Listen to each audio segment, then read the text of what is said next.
Guys,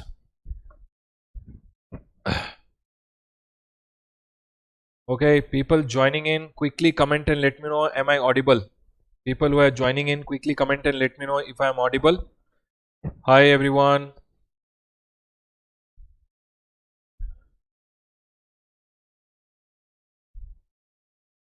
Shall we start the class? Yes sir. Okay Vanitha. Okay Suprita. Chalo Varun. Let's go ahead and start our class. Now everyone listen to me very carefully. Before the break we were done till here relating to the recovery. If you don't go ahead and realize the foreign currency, if you don't go ahead and realize the foreign currency, the amount of refund which has been given to you will basically be taken back. Either you have to deposit within 30 days with interest, or basically the department will start the recovery and take the refund back from you, right? Okay sir. Now determination, Baba, it's all a part of a circular which has come. This all explanation which I am giving you is all part of an circular which has come, right everyone? Chalo. Now determination of refundable amount in case refund of unutilized ITC on account of export without payment. Baba, whenever you go ahead and export without payment of GST, Baba, you claim a refund of ITC. Okay sir. Or supplies made to an SEZ without payment of tax, basically relating to zero rated supply they are talking, or accumulated inverted duty structure, clarified that how much will be the amount which you will be getting as refund. Everyone listen to me very carefully. I have gone ahead and put it over here. Refundable amount, Baba, whenever you claim a refund in case of zero rated supply or inverted duty structure, there are two types. There are two times when you get a refund of your input tax credit. What are the two times when you get a refund of your input tax credit? Number one is zero rated supply. Sir, basically whenever you go ahead and export or you supply to an SEZ without payment of tax, whatever ITC is there, that refund will be given as per the formula under rule number 89 sub rule 4. Baba, formula is given under 89 sub rule 4. And inverted duty structure, sir, inverted duty structure, input pay rate is 18% supposingly, output pay rate is 5%. Whenever it is inverted duty structure, in that scenario also they have gone ahead and told we will give you a refund. Now that refund is given as per formula. Everyone listen to me very carefully. Now they are telling how much is the maximum refund you will be getting. The refund which you will be getting, sir, refundable amount will always be the least of the following. What is the least of the following? Sir, as per the formula, for an example, you applied 89(4) ka formula. Sir, 89 sub rule 4 ka formula. Which is the formula? Everyone, this is the formula. Sir, this formula you applied for claiming your ITC ka refund, and supposingly you went ahead and got that you are getting a refund of 50,000 rupees. They are telling we will give you least of the following. What is the least of the following? Very important for your exam. In your RTP, they have given a question on this. Everyone here. Number one, as per the formula in 89(4) or 89(5), we'll talk about 89(4). Basically, in case of zero rated supply, ITC ka refund is given as per formula. You applied the formula and you found out that you will get a refund of 50,000 rupees. Okay, sir. Then the balance in e-credit ledger at the end of the tax period for which the refund claim is filed after the return in form GSTR 3B. For an example, everyone listen to me very carefully. You applied formula and by formula you got that you should get a refund of 50,000. Okay, sir. Then they are telling what is your ITC ka balance. Baba, they told supposingly you are going ahead and applying a refund application for the month of January. Baba, for the month of January, GSTR 3B, the due date is 20th February. They are telling after you filed your GSTR 3B, supposingly your e-credit ledger, after you have filed your GSTR 3B, your e-credit ledger ka balance is 60,000. Okay, sir. For the month of January, you are claiming a refund. Everyone listen to me very carefully. For the month of January, you are claiming an ITC ka refund. First of all, ITC ka refund you have to claim as per formula. When you applied the formula, it came 50,000 refund should be given to you. They told you will not get 50, you will get least of 3. What is the 3 things? Number 1, as per formula, 50,000. Number 2, sir, January month ka refund you are applying. No, for the month of January, when you file your GSTR 3B, after that, what was the e-credit ledger ka balance? I told 60,000 was the e-credit ledger ka balance. They are telling, okay, this is number 2. Number 3, they are telling January month ka refund you are claiming. No, when are you claiming a refund? Everyone see. Third is the balance in e-credit ledger of the applicant at the timing of filing of refund application. Sir, for the month of January, supposingly you went ahead and claimed the refund application in the month of June. Sir June month में when you are filing your refund application, e-credit ledger balance is only 30,000. Tell me which amount will be given as a refund to you. As per the formula, Baba, common sense, as per the formula it came 50,000. Sir, January month का refund I am applying. January month का GSTR 3B when I filed, after filing of GSTR 3B, the balance was only 60,000. And sir, when I am actually filing my refund application, that time the balance is 30,000. Which amount will you get as refund?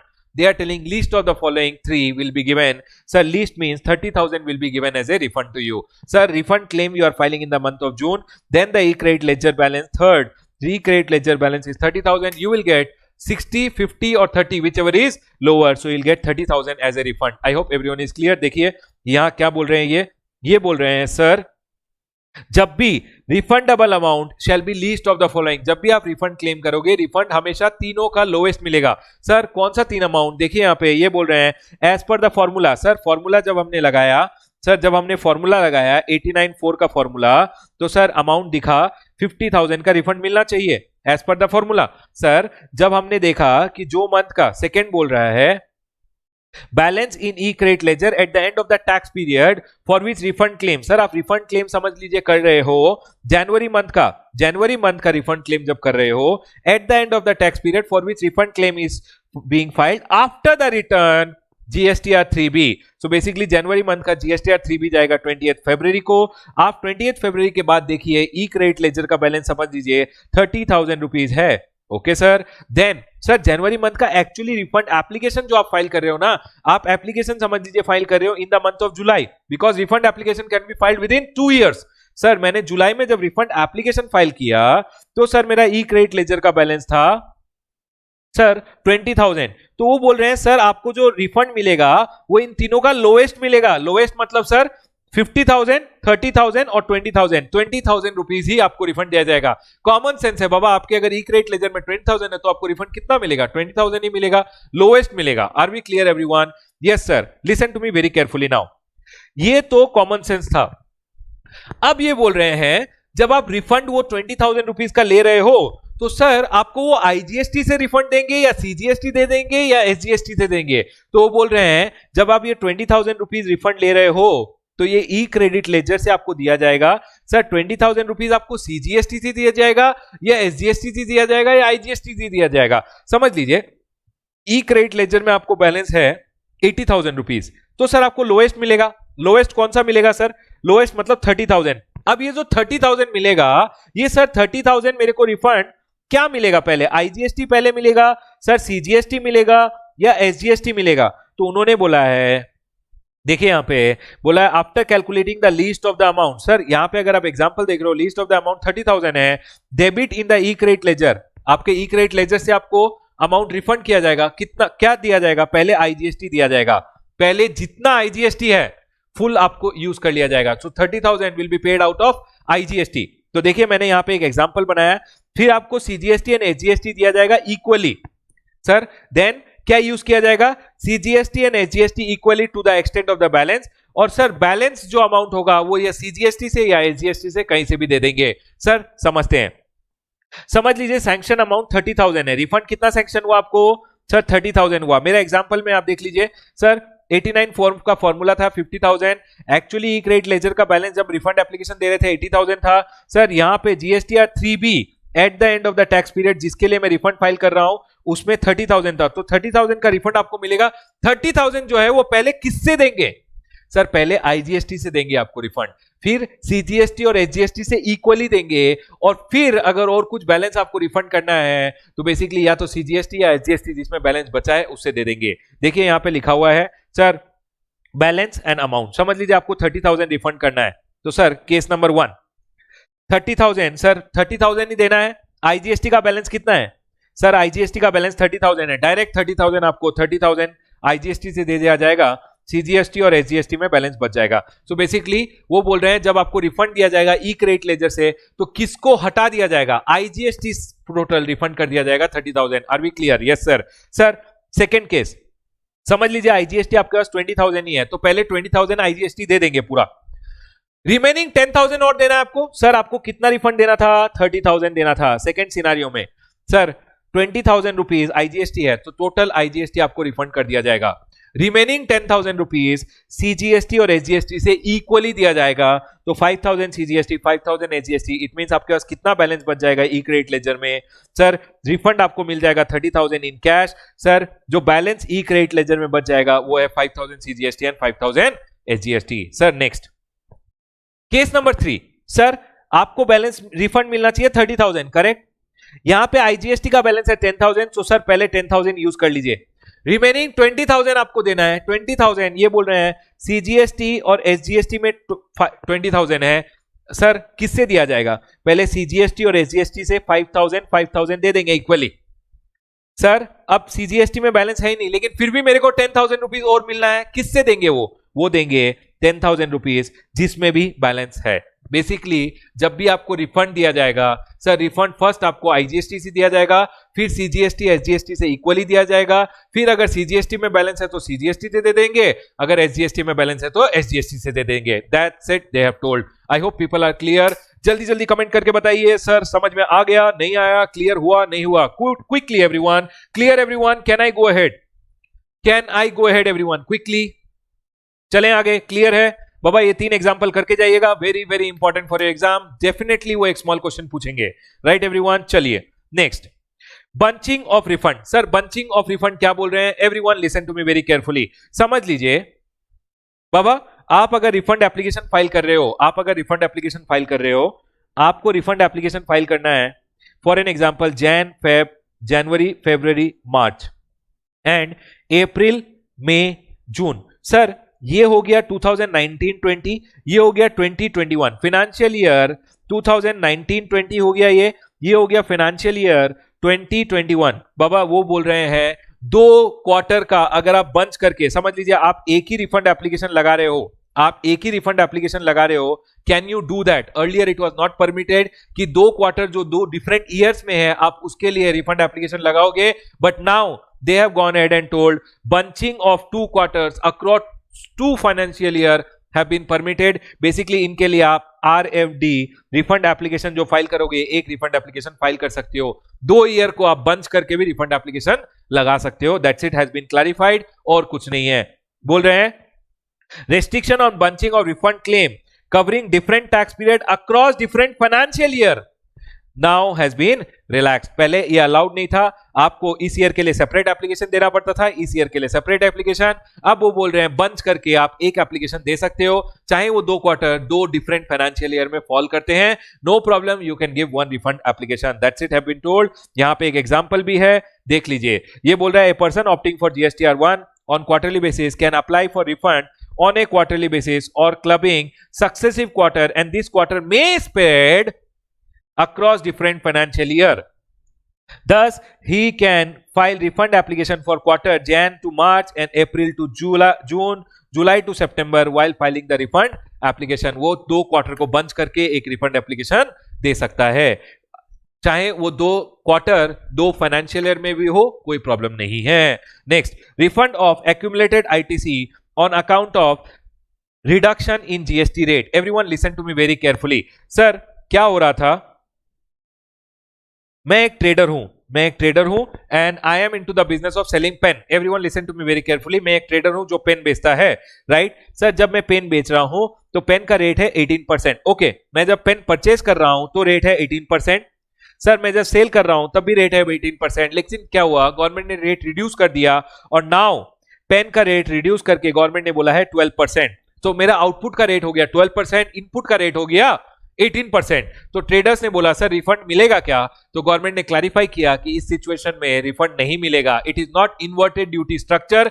यहां पे government ने clarify कर दिया है कि sir just because government ने rate reduce कर दिया, आप नहीं बोल सकते हो कि आपका इन्वर्टेड ड्यूटी स्ट्रक्चर हो गया, आउटपुट पे रेट कम हो गया, इनपुट पे रेट ज्यादा हो गया, आपको रिफंड नहीं दिया जाएगा। I hope everyone is clear. इतना ही क्लैरिफिकेशन दिया है, देख लीजिए यहाँ पे, the input and output being the same in such case. यहां पे पेन ही इनपुट था, पेन ही आउटपुट है, तो ये बोल रहे हैं दो attracting different rate at different point of time. Sir एक पॉइंट ऑफ टाइम पे 18% था, अब 12% हो गया है। Sir do not cover under the provision of section number 54 subsection 3 clause 2 of the CGST act, इसको आप बेसिकली इन्वर्टेड ड्यूटी स्ट्रक्चर नहीं बोल सकते हो। आप नहीं बोल सकते ये इन्वर्टेड ड्यूटी स्ट्रक्चर है और मैं रूल नंबर 89 का फॉर्मूला लगा के रिफंड एप्लीकेशन फाइल करूंगा। गवर्नमेंट ने बोला है हम रिफंड नहीं देंगे, इन्होंने बोला है no refund of accumulated ITC in such case. Are we clear everyone? Yes sir. यहां पे एक एग्जांपल भी दिया है, आप पढ़ सकते हो। बाबा समझ लीजिए मैंने एक मोबाइल फोन परचेज किया, जब परचेज किया तब रेट 18% था। मोबाइल फोन पे रेट कितना था सर? मोबाइल फोन पे रेट था 18%। कुछ दिन बाद मोबाइल फोन पे गवर्नमेंट ने रेट रिड्यूस करके 12% कर दिया।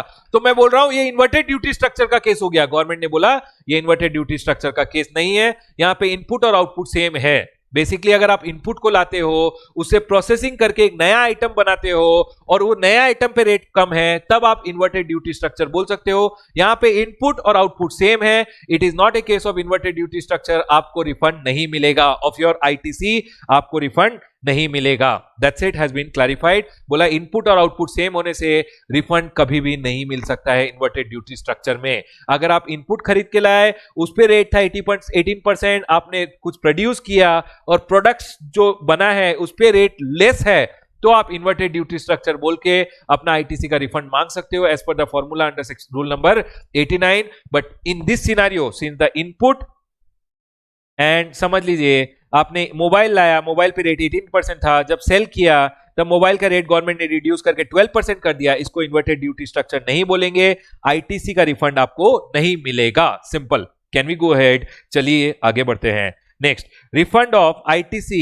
Under section number 54(3). बाबा रूल नंबर सेक्शन नंबर 54(3) में आप जब आईटीसी का रिफंड क्लेम मांगते हो, जब आप आईटीसी का रिफंड मांगते हो, कौन से आईटीसी का रिफंड मांग सकते हो? वो बोल रहे हैं only matched ITC. Matched ITC मतलब जो आपके जीएसटीआर 2A में रिफ्लेक्ट हो रहे हैं, उन्हीं का आप रिफंड मांग सकते हो। You can't ask refund of unmatched ITC. अगर सप्लायर ने इनवॉइसेस अपलोड नहीं किया, वो आपके जीएसटीआर 2A में नहीं आएंगे। अगर वो जीएसटीआर 2A में नहीं आ रहे हैं तो उनका आईटीसी का रिफंड आपको नहीं मिलेगा। आपको रिफंड आईटीसी का उसी का मिलेगा जिसके लिए सप्लायर ने इनवॉइसेस ऑलरेडी अपलोड कर दी हैं। तो अगर सप्लायर ने इनवॉइसेस अपलोड की हैं, वो आपके जीएसटीआर 2A में अपीयर हो रहा है, उसी आईटीसी का आपको रिफंड मिलेगा।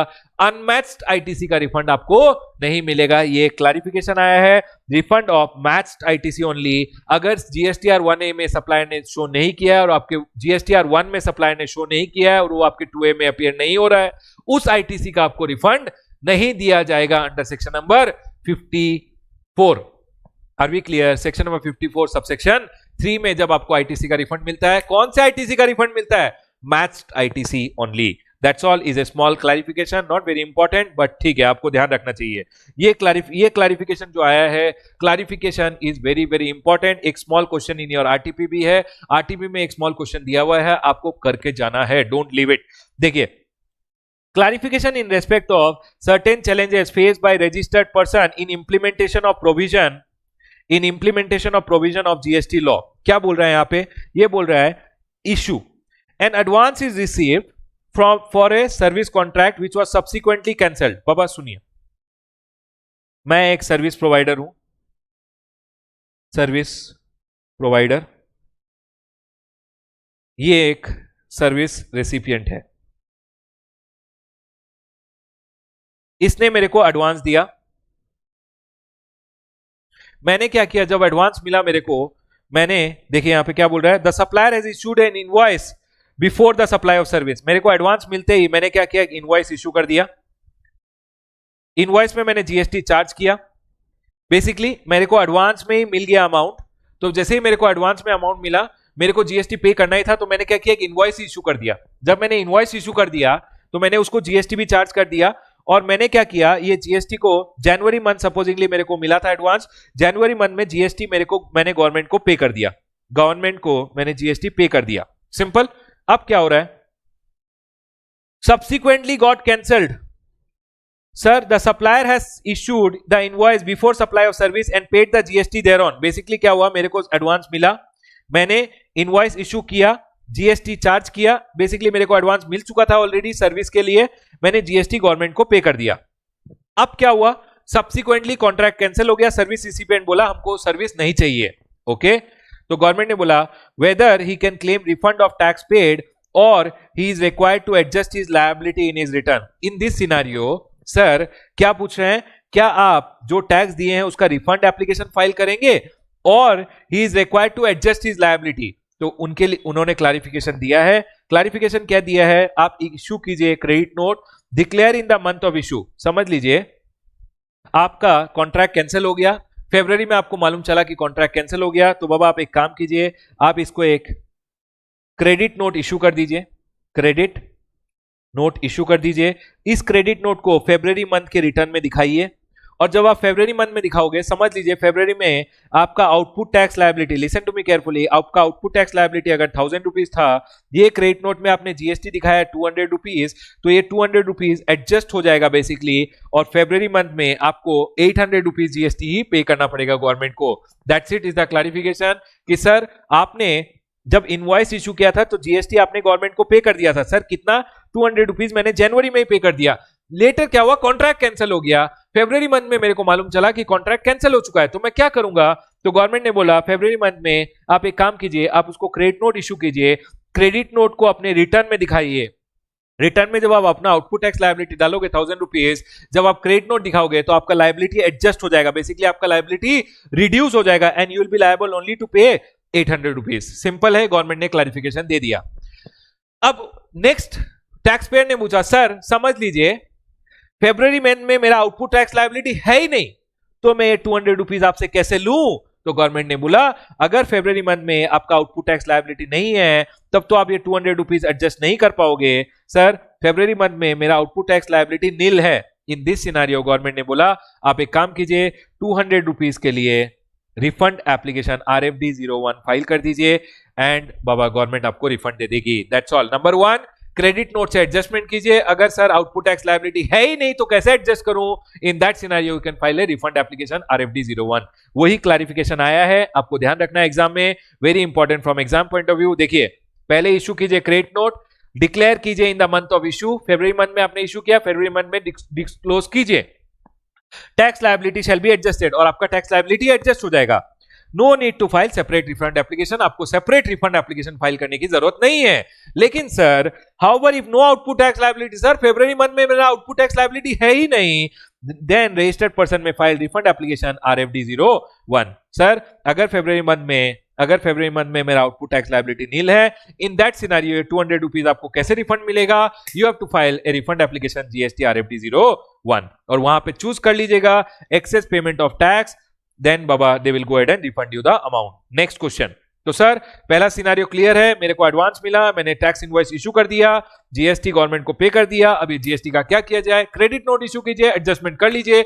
अगर सर आउटपुट टैक्स लायबिलिटी नहीं है, in that scenario sir 200 rupees का आप एडजस्टमेंट नहीं कर पाओगे, आप गवर्नमेंट को रिफंड एप्लीकेशन दीजिए, RFD 01 में रिफंड एप्लीकेशन फाइल कीजिए और गवर्नमेंट आपका रिफंड प्रोसेस कर देगी। That's it everyone.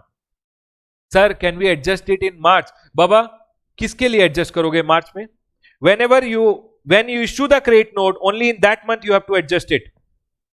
Credit note has to be disclosed in the month when you go ahead and sir अगर credit note मैंने issue किया है तो I'll go ahead and disclose in the month of February and adjust my liability. That's it. Next, sir, next question. An advance is received by supplier for service contract which got cancelled subsequently. Sir, subsequently it got cancelled. Advance received. The supplier has issued receipt voucher. In this scenario, the supplier has issued receipt voucher. देखिए, ये service provider है, ये recipient है. Sir, I received an advance. I issued a receipt voucher. Okay. Next. And paid the GST on such advances received. Baba advance received हुआ है, तो receipt voucher I issued. And Baba, supposingly in the month of January, I went ahead and paid the GST. GST paid to the government. Then, whether he can claim refund of the tax paid on advance or he is required to adjust his tax liability. Now, in this scenario, when you have not issued tax invoice, Baba, if you have not issued tax invoice, you cannot issue credit note. And hence they are telling, what about this GST then? How are you going to take a refund? Are you going to take a refund or are you going to adjust it? So they have gone ahead and clarified that in this scenario, there will be no adjustment possible. You will have to go ahead and file a refund. RFD 01, basically refund ka application. That's it. They have gone ahead and clarified. ये बोल रहे हैं sir, issue a refund voucher. First you have to issue a refund voucher. When you are going ahead and giving him the refund, issue a refund voucher. Registered person may file refund application RFD01 for refund of the GST paid on advance. Sir, what will I do in this scenario? Since tax invoice and credit note is not issued, sir, receipt of advance, I have issued a receipt voucher. Refund of advance, I'll have to issue a refund voucher. And sir, this amount of GST which I have paid, I have to go ahead and adjust it by filing a refund application. Not adjust, I'll have to go ahead and file a refund application RFD01, and baba, the amount will be refunded to you. Here no adjustment is possible. In the above scenario अगर आप देखोगे तो sir आपने invoice issue कर दिया था, इसलिए आपको क्रेडिट नोट अलाउड था. इन द सेकेंड सिनारियो आपने टैक्स इनवॉइस इश्यू ही नहीं किया है, सो सर क्रेडिट नोट का सिस्टम नहीं आएगा यहाँ पे. What you have to do is, receipt मिला सर, रिसीट का जीएसटी दे दिया, रिफंड किया, रिफंड वाउचर इश्यू कर दीजिए कस्टमर को, और सर जो भी आपने जीएसटी गवर्नमेंट को दिया है उसके लिए एक रिफंड एप्लीकेशन RFD01 लगाइए और गवर्नमेंट आपको रिफंड दे देगा. दैट्स इट एवरीवन, यहां एडजस्टमेंट पॉसिबल नहीं है. Next, goods supplied by a supplier. Goods are being supplied by a supplier. Supplier ने आपको गुड्स सप्लाई किए under the cover of a tax invoice are return by the recipient. Sir supply किया और supplier ने return कर दिया. क्या हो रहा है यहां पे? सर मैंने इसको गुड्स सप्लाई किया, इसने सेल्स रिटर्न किया. सर मैंने जब गुड्स सप्लाई किया, गुड्स को सप्लाई किया तो मैंने टैक्स इनवॉइस दे दिया था. ओके सर, अभी सेल्स रिटर्न हो गया.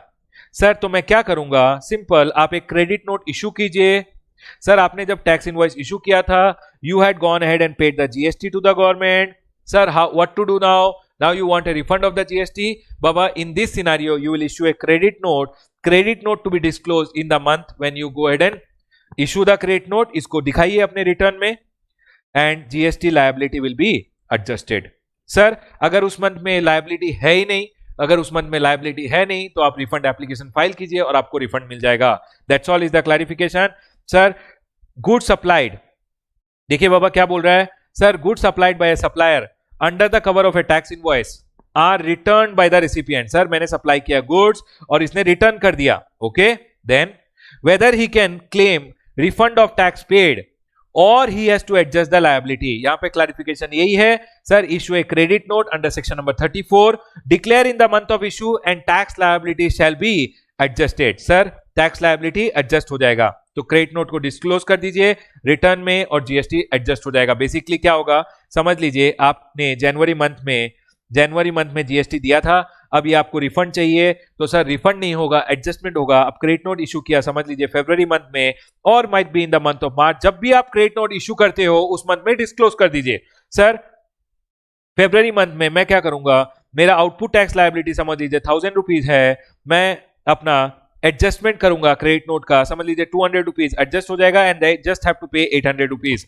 That's all everyone. बेसिकली आपको रिफंड मिल गया. रिफंड नहीं मिला, आपने टैक्स एडजस्ट कर लिया. सर समझ लीजिए अब इन दिस सिनारियो मेरा आउटपुट टैक्स लायबिलिटी है ही नहीं, output tax liability is nil, तो सर मैं क्या एडजस्टमेंट करूंगा? There will be no adjustment. In this scenario 200 rupees के लिए आपको RFD01 रिफंड एप्लीकेशन फाइल करके अपना रिफंड क्लेम करना पड़ेगा. That's it everyone. फर्स्ट वाला का जो कंक्लूजन था वही थर्ड वाले का कंक्लूजन है. No need to file a separate refund application. However if no output tax liability, refund में be registered person may file refund application GST RFD01. That's it everyone. यही आपका clarification आया है. Very important from exam point of view. Now the next miscellaneous provision. Total बकवास miscellaneous provision में एक small amendment आया है. Everyone listen to me very carefully. ये क्या बोल रहे हैं?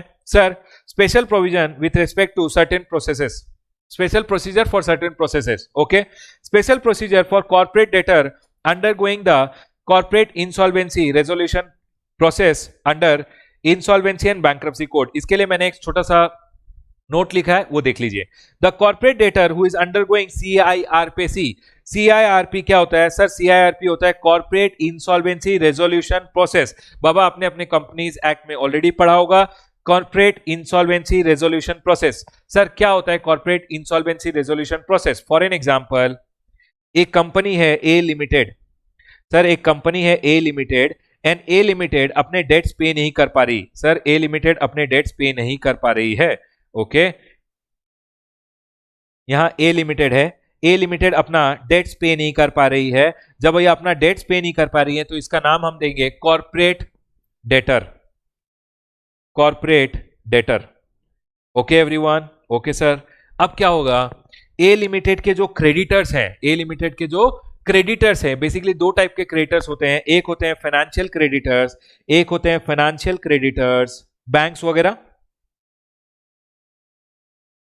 एक होते हैं operational creditors. Sir operational creditors कौन होते हैं? जो basically general day to day operations के लिए गुड्स जो आपको दे रहे हैं, बेसिकली गुड्स जो आपको दे रहे हैं वो लोग ऑपरेशनल क्रेडिटर्स होते हैं। फाइनेंशियल क्रेडिटर्स बैंक वगैरह। तो बेसिकली क्या होता है, क्रेडिटर्स लोग एक पिटीशन फाइल कर सकते हैं विद द एनसीएलटी। सर ये लोग एनसीएलटी के पास जाके बोलेंगे सर इस कंपनी ने हमारे डेट्स नहीं दिए हैं, ये कंपनी हमारी डेट्स नहीं दे रही है, ये कंपनी अच्छे से नहीं चल रही है, और सर आप कुछ कीजिए, या तो कंपनी को क्लोज कीजिए या कंपनी का रिवाइवल के लिए कोई प्लान बनाइए। तो एनसीएलटी क्या करेगी, एक रेजोल्यूशन प्रोफेशनल को अपॉइंट कर देगी। एनसीएलटी क्या करेगी, एक resolution professional, insolvency resolution professional को अपॉइंट कर देगी। इंसॉल्वेंसी रेजोल्यूशन प्रोफेशनल क्या करेगा, ये ए लिमिटेड के जो बोर्ड ऑफ डायरेक्टर्स है उनको हटा के resolution professional will take over the affairs of the company. सुनिए बाबा, रेजोल्यूशन प्रोफेशनल क्या करेगा, he will take over the affairs of the company. मतलब आज से रेजोल्यूशन प्रोफेशनली इस कंपनी के डे टू डे अफेयर्स को कैरी आउट करेगा। Okay sir. तो सर अभी इस सिनारियो में क्या हो रहा है, रेजोल्यूशन प्रोफेशनल क्या करेगा, resolution professional day to day affairs carry out करेगा। रेजोल्यूशन प्रोफेशनल बोल रहा है सर, ये रेजोल्यूशन प्रोफेशनल बेसिकली क्या करेगा, फाइनेंशियल क्रेडिटर, ऑपरेशनल क्रेडिटर, ये लोग से बात करेगा। इनको बोलेगा सर आप अपने थोड़े ड्यूज छोड़ दीजिए, सर कंपनी को एक मौका दीजिए ताकि कंपनी रिवाइव कर सके। तो बेसिकली एक रिवाइवल प्लान बनाएगा कि कैसे मैं कंपनी को रिवाइव करूं। Are we clear? और डे टू डे ऑपरेशन आज से यही कैरी आउट करेगा। Everyone listen to me very carefully. NCLT ने क्या किया, नेशनल कंपनी लॉ ट्रिब्यूनल ने एक रेजोल्यूशन प्रोफेशनल को अपॉइंट कर दिया। अब resolution professional will take over the company का अफेयर्स, और आज से रेजोल्यूशन प्रोफेशनली कंपनी के डे टू डे अफेयर्स देखेगा। Old board of directors retire हो जाएगा। नाउ इन दिस सिनेरियो क्या हो रहा है सर, ये रेजोल्यूशन प्रोफेशनल क्या करेगा, फाइनेंशियल क्रेडिटर्स बैंक वगैरह से जो जिन्होंने इनको लोन दिया है, और सर ऑपरेशनल क्रेडिटर बेसिकली जिन्होंने जो अदर क्रेडिटर्स है बेसिकली उनसे बात करेगा और उनको बोलेगा कंपनी को एक मौका दीजिए कि कंपनी रिवाइव कर सके, और एक रेजोल्यूशन प्लान बनाएगा। ओके एवरीवन, सो रेजोल्यूशन प्रोफेशनल एक रेजोल्यूशन प्लान बनाएगा। Now when the resolution professional resolution plan बना रहा है, जीएसटी वाले आ गए, जीएसटी वाले आए और बोले सर इस कंपनी ने ड्यूज पे नहीं किए हैं, इस कंपनी ने 6 मंथ से अपना रिटर्न फाइल नहीं किया है, तो ये कंपनी का हम जीएसटी रजिस्ट्रेशन कैंसिल कर देंगे। ओके सर, ये कंपनी का हम ई वे बिल ब्लॉक कर देंगे because this company has not gone ahead and filed it's return, made the payment of the tax. GST वाले बोल रहे हैं सर हम कंपनी का ई वे बिल पोर्टल ब्लॉक कर देंगे, हम कंपनी का जीएसटी रजिस्ट्रेशन कैंसिल कर देंगे। बाबा एक तरफ तो एनसीएलटी ने एक रेजोल्यूशन प्रोफेशनल को basically it comes now NCLT resolution professional को अपॉइंट कर रही है, और बाबा रेजोल्यूशन प्रोफेशनल कंपनी को रिवाइव करने की कोशिश कर रहा है। दूसरी तरफ जीएसटी वाले बोल रहे हैं कि हम कंपनी का जीएसटी रजिस्ट्रेशन कैंसिल कर देंगे बिकॉज कंपनी ने 6 महीने से रिटर्न नहीं लगाया है, हम कंपनी का ई वे बिल ब्लॉक कर देंगे। बाबा अब एक बात बताइए, रेजोल्यूशन प्रोफेशनल ने बोला अगर जीएसटी डिपार्टमेंट वाला ये सब करेगा, उसने जीएसटी का रजिस्ट्रेशन कैंसिल कर दिया, उसने ई वे बिल पोर्टल ब्लॉक कर दिया, तो सर हम डे टू डे अफेयर्स कैसे कैरी आउट करेंगे? तो जीएसटी डिपार्टमेंट ने बोला आप पहले के ड्यूज पे कीजिए। तो बाबा in this scenario special procedure was being notified, और बोला गया कि जो पहले के ड्यूज थे वो बेसिकली अभी अंडर, और उसको इसके लिए basically already resolution professional plan find out कर रहा है, उसको ऑपरेशनल क्रेडिटर्स में डाल दो, और उसके लिए ऑलरेडी रिवाइवल प्लान बनाया जा रहा है। अब जो टैक्स जीएसटी है और रिटर्न्स जो है वो रिजोल्यूशन प्रोफेशनल बोल रहा है मैं फाइल कर लूंगा GST, I will make the GST का payment now on and I will file the return. जो भी पहले के ड्यूज हैं उनके लिए हम सोल्यूशन ढूंढेंगे, सर रेजोल्यूशन प्लान बना रहे हैं, राइट? तो इन this scenario the GST department went and told okay sir तो क्या किया जाए, इसके लिए एक स्पेशल प्रोसीजर दिया गया। रेजोल्यूशन प्रोफेशनल को बोला गया ठीक है आप एक काम कीजिए, कंपनी के नाम पे नया जीएसटीएन नंबर ले लीजिए, और सर जो पुराना जीएसटीएन नंबर था वो एक डिस्टिंक्ट पर्सन, एंड बाबा आपने जो नया जीएसटीएन नंबर लिया है basically both will become distinct person. आप एज ए डिस्टिंक्ट पर्सन अपना बिजनेस कैरी आउट कीजिए, आज से आप जीएसटी का पेमेंट कीजिए और रिटर्न फाइल कीजिए। बेसिकली एक स्पेशल प्रोसीजर बना दिया गया जहां पे रिजोल्यूशन प्रोफेशनल अब क्या करेगा, नया जीएसटी का रजिस्ट्रेशन लेगा, ओल्ड ड्यूज को छोड़ देगा, नया जीएसटी का रजिस्ट्रेशन लेगा, रजिस्ट्रेशन के बाद पेमेंट करेगा और रिटर्न फाइल करेगा। Are we clear? This is the special procedure which has been notified for a company which is undergoing CIRP. Are we clear everyone? Yes sir. देखिए यहाँ पे क्या बोल रहा है, ये बोल रहे हैं the corporate debtor who is undergoing CIRP corporate insolvency resolution procedure is to be treated as distinct person of the corporate debtor. Basically क्या बोल रहे हैं यहाँ पे, रेजोल्यूशन प्रोफेशनल क्या करेगा, कंपनी के नाम पे एक नया जीएसटीएन नंबर ले लेगा और सर कैरी आउट करेगा अपने ऑपरेशंस को, जीएसटी का पेमेंट करेगा, रिटर्न फाइल करेगा। Next, shall be liable to take a new registration in each state or UT where the corporate debtor, basically जहां जहां कंपनी है लिमिटेड वहां पे रेजोल्यूशन प्रोफेशनल नया रजिस्ट्रेशन ले लेगा और was registered earlier within 30 days from the appointment। जब रेजोल्यूशन प्रोफेशनल अपॉइंट हुआ है, IRP होता है interim resolution professional, interim resolution professional जब फाइनल हो जाता है उसको बोलते हैं रेजोल्यूशन प्रोफेशनल। आपको इतना डिटेल में नहीं जाना है। क्यों सर नहीं जाना है? क्योंकि बाबा एक्चुअली ये जो सर्कुलर आया था इसके लिए, एक्चुअली इसके लिए एक सर्कुलर क्लैरिफिकेशन आया था जो बहुत बड़ा था, लेकिन आईसीआई ने उसको अवॉइड कर दिया है। तो from exam point of view I don't think so it is very important, right everyone. Next बोल रहे हैं the IRP interim resolution professional और रेजोल्यूशन प्रोफेशनल। जब बाबा एनसीएलटी एक रेजोल्यूशन प्रोफेशनल को अपॉइंट करती है उसको बोलते हैं इंटरिम रेजोल्यूशन प्रोफेशनल। जब उस रेजोल्यूशन प्रोफेशनल को ब्रोकर, ये जो क्रेडिटर्स लोग हैं ये फाइनलाइज कर देते हैं कि यही रेजोल्यूशन प्रोफेशनल होगा, तो उसको फाइनल रेजोल्यूशन प्रोफेशनल बोल देते हैं। पहले जब एनसीएलटी अपॉइंट करती है उसको बोलते हैं इंटरिम रेजोल्यूशन प्रोफेशनल। जब उसको फाइनलाइज कर दिया जाता है कि यही रेजोल्यूशन प्रोफेशनल होगा by the financial broker, financial creditors, तो उसको रेजोल्यूशन प्रोफेशनल का नाम दे दिया जाता है। That's all.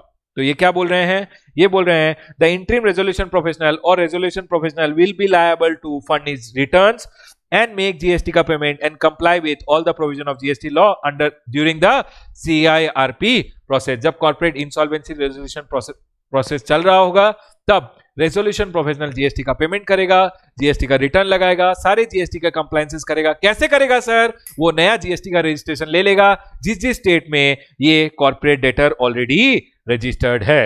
More than this it's not required for your exam. इतना ही आपको पूछेंगे, that's it. Can we go head? चलिए बाबा आगे चलते हैं। आपको अगर कॉपी करना है आप कॉपी कर सकते हो। बाबा मैं क्या बोल रहा हूं, एक ए लिमिटेड था, he is a debtor, basically he has not gone ahead and paid his financial debt और ऑपरेशनल डेट। तो बाबा ये लोग जो बेसिकली क्रेडिटर्स हैं ये लोग क्या करेंगे, creditors will go ahead and move to the NCLT. NCLT में पिटीशन डालेंगे कि सर इसने हमारे डेट्स नहीं दिए है। एनसीएलटी क्या करेगी, एक रेजोल्यूशन प्रोफेशनल अपॉइंट कर देगी जो रेजोल्यूशन प्लान ड्राफ्ट करेगा कि कैसे कंपनी को रिवाइव किया जाए। और बाबा जब ये सीआरपी प्रोसेस चल रहा होगा, कॉर्पोरेट इंसॉल्वेंसी रेजोल्यूशन प्रोसेस चल रहा होगा, during that period resolution professional how will he comply, वो कैसे कंप्लायंस करेगा जीएसटी से? सर वो नया जीएसटी का रजिस्ट्रेशन ले लेगा in the state where the company is registered, और सर जीएसटी का पेमेंट करेगा, रिटर्न फाइल करेगा और जीएसटी का कंप्लायंसेस करेगा। What about the old dues? Old dues को ऑपरेशनल क्रेडिटर्स में डाल दिया जाएगा बेसिकली, राइट एवरीवन। बाबा यहां हम अपना कॉर्पोरेट डेटर्स वाला इंसॉल्वेंसी रेजोल्यूशन प्रोसेस का डिस्कशन को स्टॉप करेंगे। Next section number 168 miscellaneous chapter में सेक्शन नंबर 168 में एक अमेंडमेंट किया गया है। नथिंग बाबा आपको याद होगा मैंने बोला था in the returns chapter, in the chapter of returns मैंने आपको बोला था कि सर रिटर्न्स और टीडीएस एंड टीसीएस वाले चैप्टर में कि कमिश्नर को एम्पावर कर दिया गया है, कि now commissioner can go ahead and extend the due date for filing of annual return and GSTR 8। I hope you guys remember. Yes sir बाबा उसी अमेंडमेंट से कॉन्सिक्वेंट अमेंडमेंट आया है सेक्शन नंबर 168 में। टोटल बकवास देखिए बाबा, यहां पे इतना ही बोला गया है sir, amendment made in section number 44 and 52 seeks to empower commissioner to extend the due date for furnishing annual return which is GSTR 9, 9A, GSTR 8 and 9B आपको याद होगा, and monthly statement GSTR 8 by e-commerce operator Consequently, section number 168 is amended. Section number 168 में amendment किया उन्होंने so as to specify that that with respect to section number 44 subsection 1 and 52 subsection 4 and 5 कौन होगा ये commissioner? कौन सा commissioner? Which commissioner? Commissioner और joint secretary posted in CBIC. जो ज्वाइंट कमिश्नर और joint secretary and commissioner is posted in CBIC shall exercise the power specified in the said section. Sir, section number 44 section number 52 में commissioner को power दे दिया गया था कि commissioner due date extend कर सकता है. कौन सा कमिश्नर?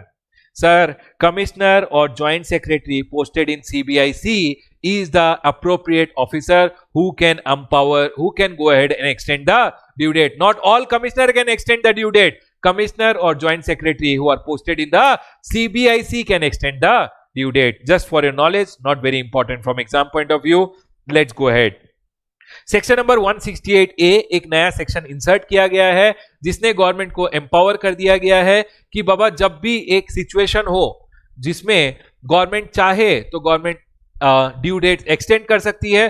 सर, कौन सी सिचुएशन? देखिए यहाँ पे section number 168 power of the government to extend the time limit in special circumstance. कोई भी अगर स्पेशल सर्कमस्टेंस हो रहा है तो सेक्शन नंबर 168A इंसर्ट कर दिया गया है. Basically it has been inserted. The central government has issued taxation and other law relaxation of certain provision ordinances 2020. Baba, because of this pandemic situation, government had passed one law which is taxation and other law ordinance 2020 on 31st of March, and that empowered the government to extend the due dates for compliance. Because of this pandemic, many people were not able to comply with the due dates and government had to extend the time limit. Now section number 168 was inserted in the GST Act. क्या बोलता है? देखिए, the ordinance has inserted a new section number 168 in the GST Act, notwithstanding anything contained in the act. जो भी GST Act में बोला है, forget it, भाड़ में जाए, forget it, right?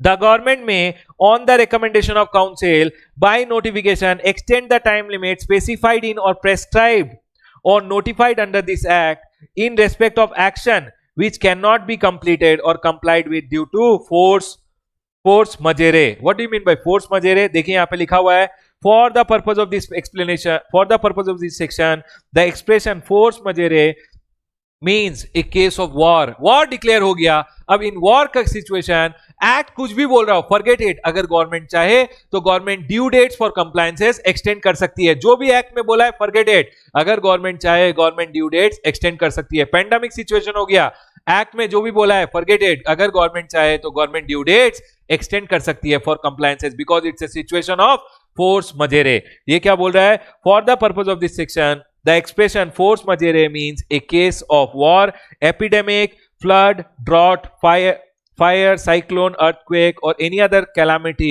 caused by nature or otherwise affecting the implementation of any provision of law. बाबा, आपने देखा होगा because of this pandemic GST के जो due dates थे वो गवर्नमेंट ने बहुत extend कर दिए, right? By using the power under section number 168A. ये बोल रहा है the power to issue notification shall include the power to give retrospective effect to such notification from a date prior.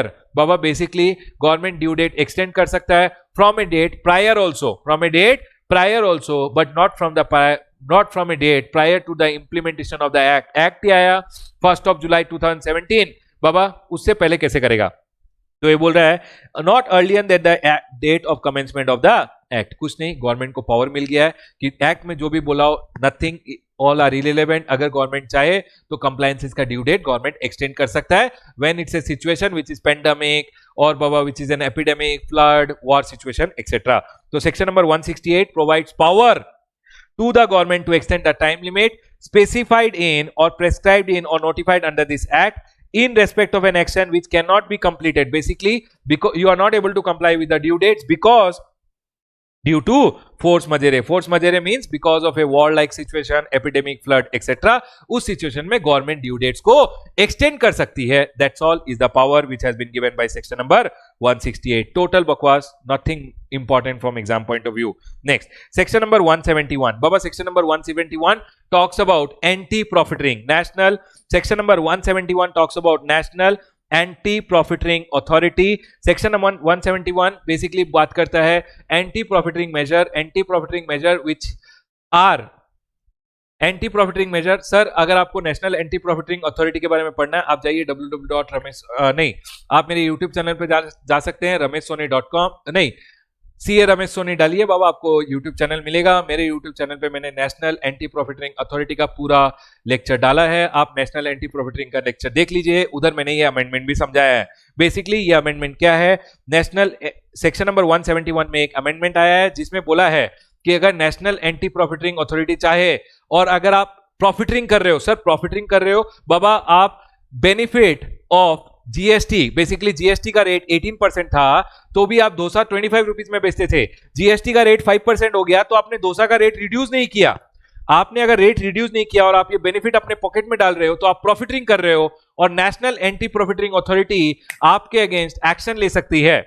मैंने पूरा लेक्चर और national anti profiteering authority अपने YouTube में डाला है, आप अगर चाहो तो सीए रमेश सोनी टाइप कीजिए, आपको मेरा यूट्यूब लेक्चर मिलेगा, वहां आप जाके नेशनल एंटी प्रॉफिटरिंग अथॉरिटी देख सकते हो पूरा। तो सर अभी क्या हुआ है इधर, अभी गवर्नमेंट बोल रही है where national anti profiteering authority has concluded कि मैंने, समझ लीजिए हैज कंक्लूडेड कि मैंने हैज प्रॉफिटेड, मैंने प्रॉफिटरिंग किया है, तो बोल रहे हैं देन सच पर्सन मेरे को shall be liable to a penalty equal to 10% of the amount profited। समझ लीजिए मैंने प्रॉफिटरिंग करके बदमाशी से 2 लाख रुपए एक्स्ट्रा कमा लिए, 2 लाख रुपए अगर कमा लिए हैं तो बोल रहे हैं उसका 10% पेनल्टी आप पे नेशनल एंटी प्रॉफिटरिंग अथॉरिटी आप पे 10% का पेनल्टी लगा सकती है। तो बोल रही है वो पावर अब नेशनल एंटी प्रॉफिटरिंग अथॉरिटी के ऊपर पास आ गया है। National anti profiteering authority shall be liable, मतलब वो मैंडेटरीली आप पे 10% पेनल्टी लगाएगा, मतलब 20,000 रुपीज आप पे penalty national anti profiteering authority लगाएगी। Next sir, no penalty is leviable if the profited amount is deposited within 30 days of the date of passing of the order.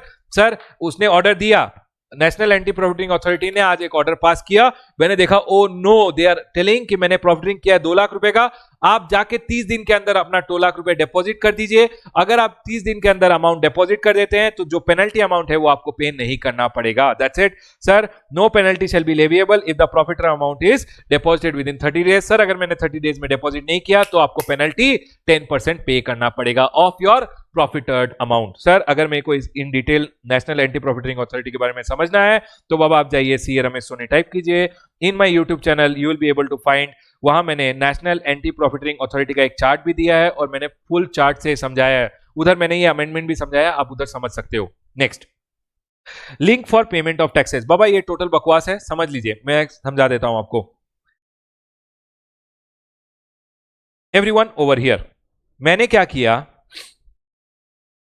मैंने sir transfer of certain amount, ये total बकवास है, exam के लिए irrelevant है, but still let's go ahead and see what are they telling. वो क्या बोल रहे हैं, ये बोल रहे हैं consequent to amendment in section number 49। Section number 49 में क्या अमेंडमेंट हुआ सर, सेक्शन नंबर 49 में अमेंडमेंट हुआ कि अगर आप चाहो तो अपने सीजीएसटी अमाउंट को एसजीएसटी में ट्रांसफर कर सकते हो, अपने आईजीएसटी अमाउंट को भी एसजीएसटी में ट्रांसफर कर सकते हो, सर अपने एसजीएसटी अमाउंट को भी आईजीएसटी में ट्रांसफर कर सकते हो। बाबा अगर आप देखिए, आपने जब सीजीएसटी में अमाउंट डिपॉजिट किया, listen to me very carefully, आपने जब सीजीएसटी में अमाउंट डिपॉजिट किया तो ये अमाउंट गया किसके पास, सेंट्रल गवर्नमेंट के पास, ये सेंट्रल गवर्नमेंट के अकाउंट में अमाउंट चला गया है। अब आपने क्या किया, सीजीएसटी ई कॉमन पोर्टल में पीएमटी 09 फाइल किया, पीएमटी 09 फाइल करके अमाउंट ट्रांसफर कर दिया एसजीएसटी में, यहां अमाउंट ट्रांसफर कर दिया फॉर एन एग्जांपल। अब एक बात बताइए, बैकएंड पे सेंट्रल गवर्नमेंट को भी तो ये अमाउंट ट्रांसफर करना पड़ेगा स्टेट गवर्नमेंट अकाउंट में। That's all has been told कि सर जब भी आप सीजीएसटी अकाउंट से एसजीएसटी अकाउंट में सपोजिंगली ट्रांसफर कर देते हो तो सेंट्रल गवर्नमेंट को भी वो अमाउंट ट्रांसफर करना पड़ेगा from central government account to state government account. That's all is the clarification. उन्होंने एक सेक्शन इंसर्ट किया और ये बात बोली है। लेट्स सी, ये बोल रहे हैं consequent to amendment in section number 49। Section number 49 में क्या अमेंडमेंट आया था, पीएमटी 09 फाइल करके आप सीजीएसटी से एसजीएसटी, एसजीएसटी से सीजीएसटी, एसजीएसटी से आईजीएसटी, आईजीएसटी से सीजीएसटी कुछ भी ट्रांसफर कर सकते हो। बाबा आप तो ट्रांसफर कर लोगे, पीछे बैकएंड में गवर्नमेंट को भी तो ट्रांसफर करना पड़ेगा। यस सर, तो ये बोल रहा है consequent to amendment in section number 49 allowing transfer of amount from one head to another head in e-cash ledger where amount transferred from e-cash CGST और IGST। सर आपने क्या किया, सर आपने CGST में पहले डिपॉजिट किया, सर समझ लीजिए आपने IGST में डिपॉजिट किया। जब आपने okay I will take the example of CGST only.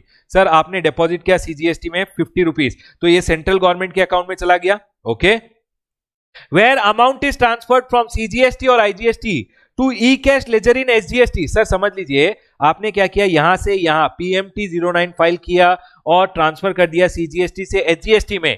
तो द गवर्नमेंट शैल मतलब सेंट्रल गवर्नमेंट क्या करेगी, transfer to state government tax account और union territory tax account an amount equal to the amount transferred from the electronic cash ledger. Sir आपने जब e cash ledger CGST से transfer कर दिया SGST में, तो सर पोर्टल में तो ट्रांसफर हो गया। अब गवर्नमेंट भी क्या करेगी, सेंट्रल गवर्नमेंट स्टेट गवर्नमेंट को वो अमाउंट ट्रांसफर कर देगी, सेंट्रल गवर्नमेंट अकाउंट से स्टेट गवर्नमेंट अकाउंट में भी वो अमाउंट ट्रांसफर हो जाएगा। That is told by section number 53A and 17A। That's it. ये बेसिकली ट्रांसफर कौन करता है पता है, ये ट्रांसफर पोर्टल खुद ही कर देगी।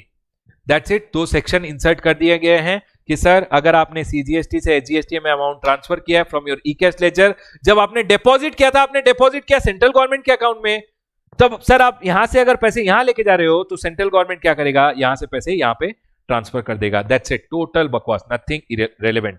Next, foreign trade policy. Everyone listen to me very carefully. क्या हुआ, 31 मार्च 2020 को फॉरेन ट्रेड पॉलिसी एक्सपायर होने वाला था, लेकिन पेंडेमिक आ गया and because of the pandemic sir government ने बोला 31 मार्च 2020 को जो फॉरेन ट्रेड पॉलिसी एक्सपायर होने वाला था, अब इसको रीड्राफ्ट करना पड़ता, तो गवर्नमेंट ने बोला इसी को हम एक्सटेंड कर देंगे up to 31 March 2021। That's it. Foreign trade policy में एक ही अमेंडमेंट है। सर कस्टम्स में कोई अमेंडमेंट नहीं है, नहीं बाबा कस्टम्स में कोई अमेंडमेंट नहीं है। GST में मैंने अमेंडमेंट ऑलरेडी पढ़ा दिया है। फॉरेन ट्रेड पॉलिसी में क्या अमेंडमेंट है सर, फॉरेन ट्रेड पॉलिसी में 31 मार्च 2020 तक, foreign trade policy 2015 to 2020 was applicable till 31st March 2020. Now the foreign trade policy which was applicable till 31st March 2020 has been extended up to 31st March 2021. उसको extend कर दिया है up to 31st March 2021. That's it, one amendment. Second, sir, earlier gifts were allowed to be imported without tax. मतलब आप बिना tax दिए gift import कर सकते थे। तो चाइना वगैरह से क्या होता था, लोग जब गुड्स मंगाते थे चाइना US वगैरह से, ओके चाइना का नाम नहीं लेंगे, US से, आप जब US से गुड्स मंगाते थे तो बाबा आप क्या करते थे, उसको एज ए गिफ्ट बोल देते थे और वो गिफ्ट विदाउट टैक्स क्लियर करा सकते थे। Now however director general of foreign trade तो बेसिकली मेन हेड है who draft foreign trade policy has amended, Director General of Foreign Trade ने एक amendment कर दिया, has amended the said provision and provided that importation of goods including those purchased from e-common portal, आपने क्या किया, US के एक e-common portal मतलब सॉरी e-commerce portal US के एक Amazon.us से आपने कुछ परचेज कर लिया इंडिया में, तो वो बोल रहे हैं जब वो गुड्स इंडिया में आएंगे थ्रू पोस्ट और courier where custom clearance is sought as gift, और आप बोल रहे हो सर क्लियर कर दीजिए it is a gift, is prohibited. बाबा अब वो क्लियर नहीं हो सकता है as gift without payment of duty. बाबा listen to me very carefully, earlier gift were allowed to be cleared without payment of duty. अब अमेंडमेंट क्या आ गया है, अगर आप कोई चीज इंपोर्ट कर रहे हो एज कोरियर और पोस्ट और उसको गिफ्ट बोल रहे हो तो बोल रहे हैं विदाउट पेमेंट ऑफ ड्यूटी वो क्लियर नहीं हो सकता है, आपको ड्यूटी पे करके ही क्लियर करना पड़ेगा। लेकिन इसके लिए दो एक्सेप्शन है, वो बोल रहे हैं sir except for life saving drug, medicine and rakhi. अगर आपने लाइफ सेविंग ड्रग इंपोर्ट किया है सर एज पोस्ट और कोरियर, या सर आपने मेडिसिन इंपोर्ट किया है, या आप राखी इंपोर्ट कर रहे हो, तो बोल रहे हैं एज गिफ्ट, उनको एज गिफ्ट बेसिकली उनको क्लियर कर दिया जाएगा, उन पे ड्यूटी नहीं लगेगा। लेकिन अदरवाइज आप कुछ भी इंपोर्ट कर रहे हो थ्रू पोस्ट और कुरियर एज गिफ्ट, तो उस पर ड्यूटी आपको देनी पड़ेगी। That's all has been clarified sir, but not gift relating to rakhi. मैंने बोला सर सपोजिंगली मेरी सिस्टर इंडिया में, मेरे भाई ने यूएस से गिफ्ट भेजा उसको, और मेरी सिस्टर बोल रही है इट्स ए राखी का गिफ्ट। राखी का गिफ्ट हो चाहे कोई भी गिफ्ट हो, आपको ड्यूटी पे करके ही क्लियर करना पड़ेगा। Simple as that. सर कौन सी चीजें अलाउड होंगी without payment of duty? Post और कुरियर से अगर आप इंपोर्ट कर रहे हो विदाउट पेमेंट ऑफ ड्यूटी, आप तीन ही चीजें इंपोर्ट कर सकते हो, life saving drug, medicine and बाबा rakhi, but not gift for राखी।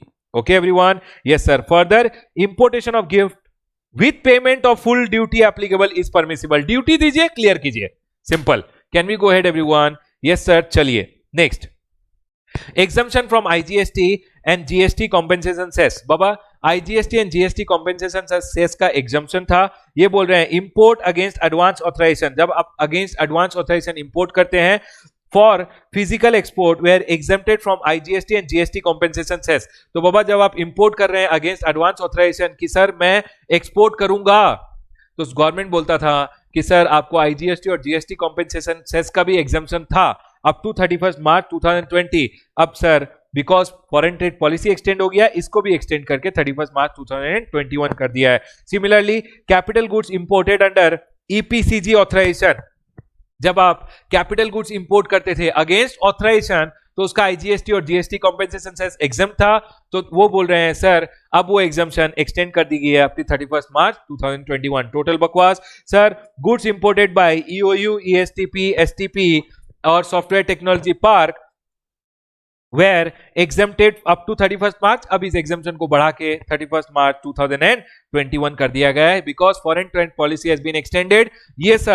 ये सब जो एग्जम्पशंस थे, इन एग्जम्पशन को भी एक्सटेंड कर दिया गया है from 31 March two 31 March 2021। That's it everyone. कोई मेजर अमेंडमेंट नहीं है। मेजर अमेंडमेंट, एक छोटा सा अमेंडमेंट अगर बोलोगे तो फॉरेन ट्रेड पॉलिसी में यही है which you should read and go for your exam. Sir gift import कीजिए लेकिन गिफ्ट पे टैक्स दीजिए और फिर क्लियर कीजिए। लेकिन अगर आप लाइफ सेविंग ड्रग, मेडिसिन और sir life saving drug, medicine और क्या सर, और अगर राखी इंपोर्ट कर रहे हो, not gift for rakhi, rakhi import कर रहे हो तो उस पर ड्यूटी नहीं लगेगा एज पोस्ट और कुरियर। बाबा यहां हमारा फॉरेन ट्रेड पॉलिसी का डिस्कशन खत्म होता है। Now there are two amendments which ICA has not gone ahead and considered. क्या अमेंडमेंट्स है सर? बाबा मैं आपको शॉर्टकट में बोल देता हूं। For the financial year 2018-19 GST audit, GST audit का लिमिट है 2 करोड़ रुपए, लेकिन for the year 2000 financial year 2018-19 इस लिमिट को 5 करोड़ रुपीस कर दिया गया है। यही एक अमेंडमेंट है। Only for the financial year 2018-19 GST audit का लिमिट कितना कर दिया गया है sir?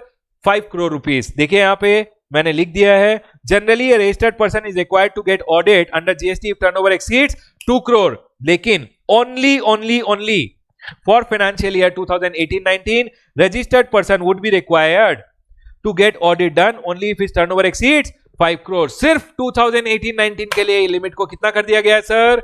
5 crore rupees. Sir exam में जनरली हम लिमिट क्या लेंगे? 2 करोड़ रुपए ही लोगे आप एग्जाम में। Since ICA has not considered this amendment, exam में जब आप जीएसटी ऑडिट का बात करोगे तो जीएसटी ऑडिट का एप्लीकेबल लिमिट आप 2 करोड़ ही बोलोगे, राइट एवरीवन? बट ये जस्ट फॉर योर नॉलेज कि sir for financial year 2018-19 GST audit का लिमिट कितना कर दिया गया है sir? 5 crore rupees. Are we clear everyone? आपको जीएसटी ऑडिट तभी कराना पड़ेगा जब आपका एग्रीगेट टर्नओवर एक्सीड करेगा 5 करोड़ रुपीस। Okay sir. और एक नोटिफिकेशन आया, नोटिफिकेशन नंबर 9/2020 फॉरेन एयरलाइंस को रिलेटेड। बाबा उन्होंने बोला है कि फॉरेन एयरलाइंस अगर है, अगर आप फॉरेन एयरलाइंस हो और आप इंडिया में ऑपरेशंस कर रहे हो, फॉरेन एयरलाइंस के लिए उन्होंने बोला है कि foreign airlines are not required to submit GSTR 9C।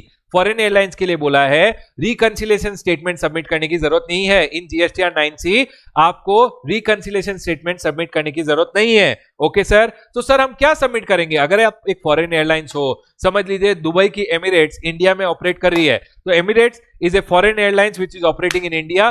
तो बाबा उनको बोला है कि आपको जीएसटीआर 9C जो आपका रिकंसिलेशन स्टेटमेंट होता है वो बेसिकली सबमिट करने की जरूरत नहीं है। तो सर हम क्या सबमिट करेंगे? तो उनको बोला गया है कि आप एक statement of receipts and payment, instead a statement of receipts and payment with respect to financial year, for the financial year with respect to Indian business operation, India में जो आपने बिजनेस ऑपरेशन किए हैं उसके लिए आपने कितना रिसीट किया, कितना एक्सपेंसेस किया, receipts and payment, receipts and payment का एक स्टेटमेंट बनाइए, duly authenticated by a practicing CA or a firm of chartered accountant or an LLP of practicing CA is to be submitted GSTN wise by the 30th September of the year succeeding the financial year. Basically for this financial year, by next year by 30th September आपको एक receipts and payment duly certified by a chartered accountant submit करना पड़ेगा. अगर आपके पास 5 GSTN number है India में, 5 receipts and payment duly certified by a chartered accountant has to be submitted. However, ICAI has not considered this amendment. अगर आप चाहो तो आप skip भी कर सकते हो, लेकिन what is the problem? Sir, अगर मैं एक foreign airline हूं, I am not required to submit GSTR 9C. Sir, what will I do then? Sir आप सबमिट कीजिए. Basically what you can go ahead and do is, instead you can submit receipts and payment account which is duly certified by a chartered accountant and it has to be submitted GSTN wise. अगर 5 GSTN number है, 5 GSTN के 5 receipts and payment, 5 receipts and payment should be certified by a chartered accountant and should be submitted. Here we are done with your amendments which are applicable for the November 20 exam. Listen to me very carefully everyone. मैंने try किया है कि मैं आपको सारे amendments करा दूं. Right everyone? Now I hope everyone is done. Quickly comment and let me know. People, are we done everyone? जल्दी जल्दी कमेंट करके बताइए. सर क्लियर है, everything is clear. Can we go ahead? Can we sir, can we get statutory update PDF of yours? Yes बाबा, the statutory update is available. आप एक काम कीजिए, rameshsoni.com पे जाइए, rameshsoni.com पे जाइए. आप अभी तक डाउनलोड नहीं किया, आप rameshsoni.com में जाइए. rameshsoni.com में our services, under our services उसमें फ्री रिसोर्सेज रहेगा. Under free resources you can go ahead and download. It is available, you can download it in PDF. Right everyone? Now और एक चीज, अगर आप चाहो तो what you can also do is, if you want MCQs, बाबा we have a app which is Ramesh Soni classes का app. What you can do is, you can go to your app store. In your app store you can go to Ramesh Soni classes. आप download कर लीजिए, उसमें batch में add हो जाइए. बाबा उसमें हमने फ्रीली MCQs डाला है. Basically it is priced eight just 1 रुपी. 1 रुपी किस लिए डाला है? ताकि आप वो बैच में ऐड हो पाओ. तो आप 1 रुपी में परचेस करके बेसिकली MCQs फ्रीली सॉल्व कर सकते हो. उसमें मैंने GST के भी MCQs डाले हैं, कस्टम्स के भी MCQs डाले हैं और उसमें FTP के भी MCQs हैं. तो आप जाइए, आप Ramesh Soni classes app download कर लीजिए from your mobile and in your Ramesh Soni classes app you can go ahead and buy the MCQs just for 1 rupee. Right everyone? बाबा please make FTP video. Yes बाबा, आई विल मेक. बहुत कुछ चल रहा है. I am stuck in lot of things. Do stay connected with the channel. बाबा do stay connected with the channel. Also you can go ahead and stay connected with my channel which is Ramesh Soni, CA Ramesh Soni. One is in Hindi, one is in English. आप just type कीजिए YouTube पे CA Ramesh Soni, you will be able to see one Hindi channel, one English channel. दोनों subscribe करके रखिए so that whenever I upload any amendment, any videos, you will be able to get a quick notification. Right everyone? All the best guys, all the best guys. Exam के एक दिन पहले आपको सारे amendments के crux पढ़ के जाने हैं. अब एग्जाम के एक दिन पहले अमेंडमेंट्स के सारे क्रक्स पढ़ के जाने हैं. Don't miss it. RTP जरूर सॉल्व कीजिएगा. I will also be uploading RTP का video. I will also be uploading RTP का video on CA Ramesh Soni. Again CA Ramesh Soni YouTube channel पे जाइएगा. I will be uploading the RTP का video, not very soon but definitely I'll upload the RTP का video. Right everyone? All the best guys. Take care. Bye.